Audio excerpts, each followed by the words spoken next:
The Laṅkāvatāra Sūtra, Chapter 2, Part 22. As for Ichantikas, Mahāmati, if not Ichantikas, who in this world would liberate them?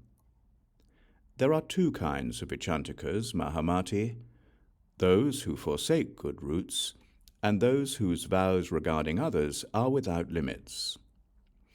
Mahāmati, what is meant by forsaking good roots? This refers to slandering the bodhisattva canon and falsely claiming it is not in accord with the teachings of liberation in the sutras or in the Vinaya. Because they forsake their good roots, they don't enter nirvana. Next are bodhisattvas, whose practice includes the vow not to enter nirvana until all beings enter nirvana. However, Mahāmati, what they mean by entering nirvana is characterized by not entering nirvana.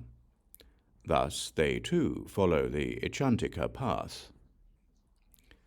Mahāmati asked, Bhagavan, then which of these never enters nirvana? The Buddha replied, Mahāmati, bodhisattva Ichantikas. They know that everything is already in nirvana. Thus they never enter nirvana.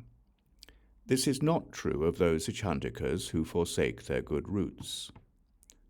Mahāmati, even though they forsake their good roots, through the power of the Tathagatas, at some point their good roots reappear. And how so? Because Tathagatas do not forsake any being. This is why bodhisattva Ichantikas do not enter nirvana.